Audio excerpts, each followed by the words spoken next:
Hello అండి. అందరికీ నమస్కారం. నేను మీ సరోజినినండి. ఈరోజైతే 3 గంటలకే లేచానండి. ఎందుకంటే నాకు శనివారం పనులుంటాయండి. ఇప్పుడు నేను చేసుకునే వ్రతంలో ఆరో వారమండి ఇది. అందుకే పనులెక్కువగా ఉంటాయి కాబట్టి 3 గంటలకే లేచానండి.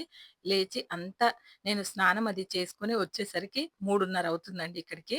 ఎందుకంటే శనివారం రోజున తప్పనిసరిగా గడపలు పూజించుకోవాలి అనుకున్నానండి. కానీ నిన్న పూజిచ్చేసానండి. ఇంక ఈరోజు ఈ ఉక్కపోతలో వల్ల అవ్వటం లేదండి. 2 రోజులంటే నిన్ననే నేను గడపలు పూజిచ్చేసాను. తులసమ్మని గూడా పూజిచ్చానండి. ఇంక అదే చాలనుకున్నాను. ఇంక అలాగే కొద్దిగా అలంకరించానండి. ఈరోజైతే పువ్వులైతే లెవ్వండి ఎక్కువగా. అందుకే అలంకరించలేకపోయాను. తక్కువగా ఉన్నాయండి.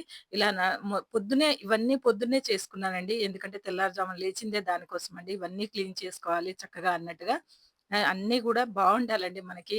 కిచెన్ చుట్టూ మన ఆడవాళ్ళకి ఇంత మంచిగా లేకపోతే కొద్దిగా గూడా బావుండదండి మన మనసుకి.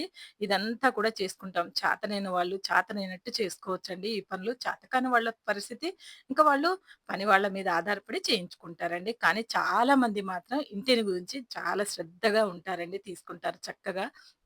ఎందుకంటే, ఇలా నేను పూజా సామాగ్రి అంతా నీట్‌గా క్లీన్ చేసుకొని, తులసమ్మకైతే దీపారాధన చేసేసానండి.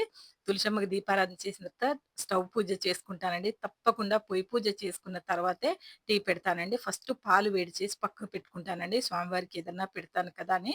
అంటే నేనేదన్నా ప్రసాదం ఏదైనా వండినా కూడా పక్కకుంటాయి. లేదంటే టీయే పెట్టేస్తానండి. ఫస్ట్ మాత్రం పొయ్యి మీద పాలే పెడతానండి. పాలు పెట్టిన తర్వాతే టీ పొడి అవి వేస్తానండి.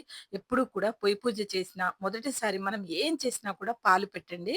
కాసిన్ని తూడ్చేసి వంట తొందరగా చేసినా ఏం కాదండి పిల్లలు వెళ్తున్నారని. ఏం కాదు. పాలు మాత్రం ఫస్ట్ పెట్టండి పొయ్యి మీద. ఇలా పప్పు, అన్నం ఫస్ట్ చేసేసానండి. మా వారికి బాక్స్ రెడీ చేయాలండి ఇది.